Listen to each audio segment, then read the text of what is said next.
ce qui en fait l'un des arbres les mieux protégés de la planète.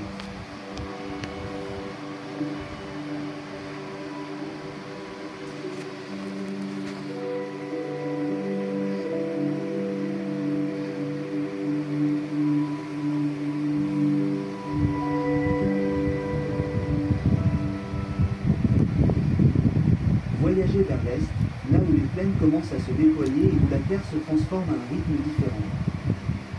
C'est ici que se trouve Polonnaruwa, la deuxième grande capitale du Sri Lanka.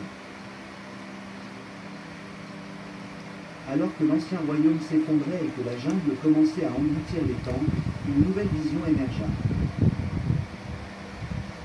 Et c'est ici que Parakramabahu construisit un empire non seulement avec du pouvoir, mais aussi avec de l'intelligence et une étrange obsession, celle de la perfection.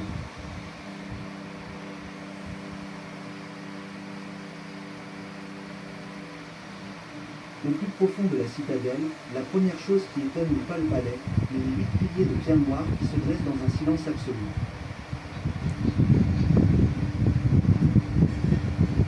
Ils sont si finement sculptés qu'ils laissent perplexe.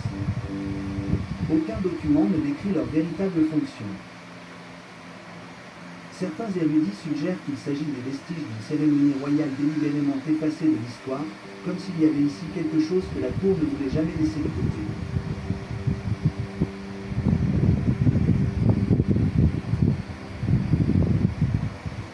Non loin de là, la salle du conseil se dresse comme la scène d'un royaume autrefois gouverné à la fois par l'intelligence et la peur.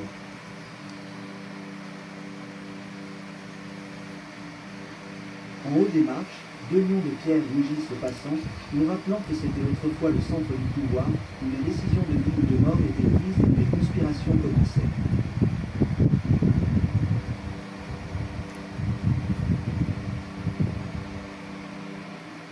Mais le cœur de Palonatla se trouve à Vatadaj, un stupéfiant parfaitement rond, si magnifique qu'il en coupe le souffle. 4 statues de Bouddha font face aux 4 points cardinaux.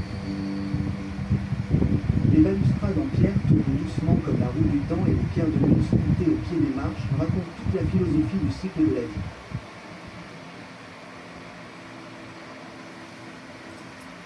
Ce qui rend la chose encore plus mystérieuse, c'est l'hypothèse que de nombreux historiens évitent de mentionner.